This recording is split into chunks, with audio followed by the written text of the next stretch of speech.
a very dramatic experience that we can have in childhood.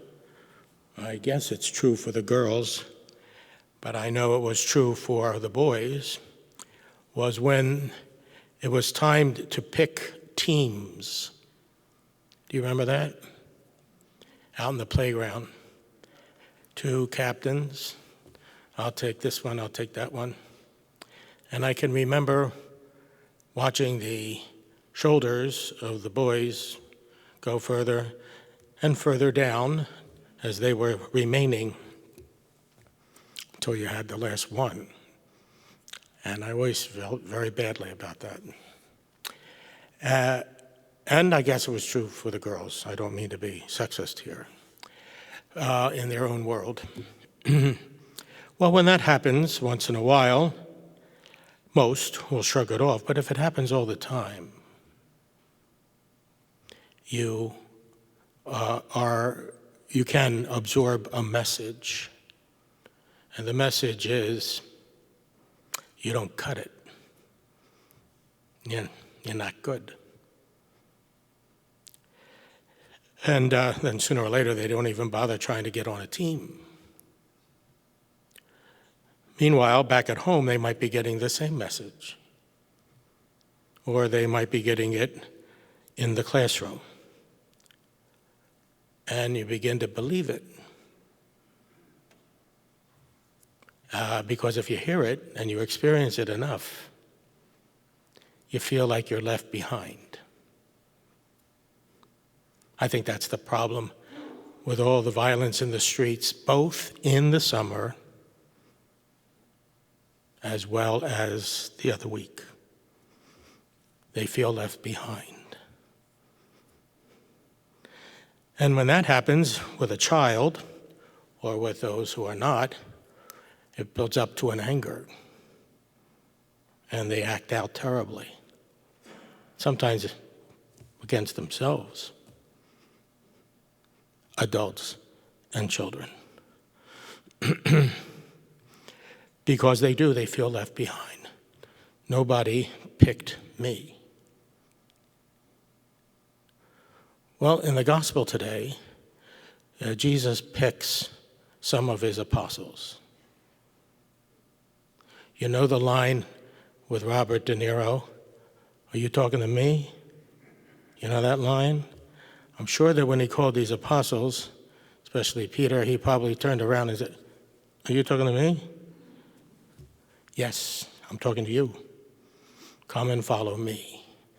These are guys that were left behind. They had to do their best with what they had, and what they had wasn't much, because the Gospels are always telling us that they're mending their nets, which means that the nets were shot.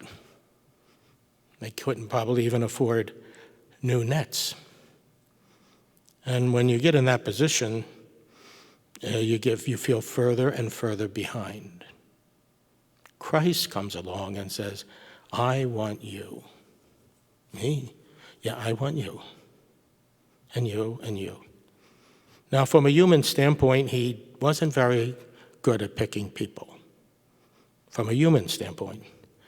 All these guys, save one, ran away when he needed them most. They fought with each other. They were jealous. They were weak. They were not organized. Plus, the hardest thing for Christ, I'm sure, was they could not understand him at all. 3 years sitting around a campfire at night with words that he tried to say to them that we don't have in the book. Nothing. But he picked them. I want you. That's what happens when we are baptized. We don't know it, usually.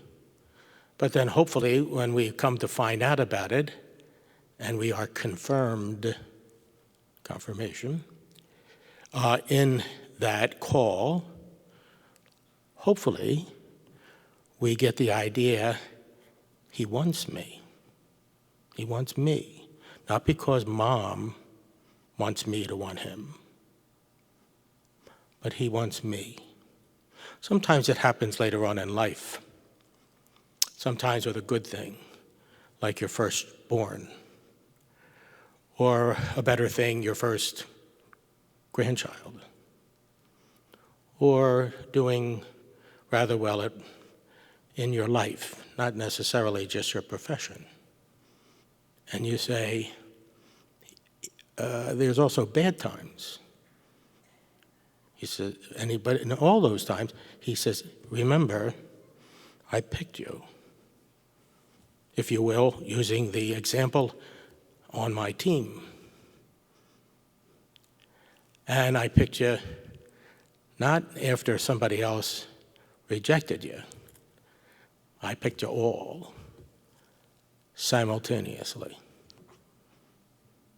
Because it didn't matter, it does when you're playing baseball or something, but it doesn't matter with him how good you are in your talent. Doesn't, because the task is not a game, it's life. And he says, now I'm going to be your coach and the ref, the cheerleader. I'll be the soccer mom to pat you on the back when it really went bad. I'm going to be all those things because I picked you.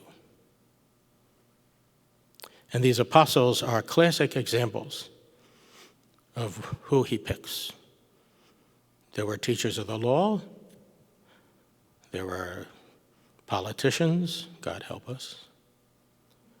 There were all kinds of influential people. He could have had, maybe at least one of them could have been one of those, but he didn't. So the gospel today is meant to tell us to repent. When we hear that, we think of Lent right away, but he wants us to repent, change our attitude about ourselves, if we have such an attitude that we might have heard for a long time in our life, or that we might have even placed on the lips of God in our prayers, because sometimes people teach others about God that way. So it's a good time to change that. The citizens of Nineveh changed. They realized that they were called to a greater dignity. One of the few times that conversions actually worked. But for us, a lot of people will say, well, I don't commit a lot of terrible sins. Well, great. But sometimes we can be very hard on ourselves because others have been very hard on us. Even those who loved us, not intending to be hard. So we have to remember that we have been chosen, picked. As one of the prefaces says, we are a chosen race, a royal priesthood, a holy nation, a people set apart.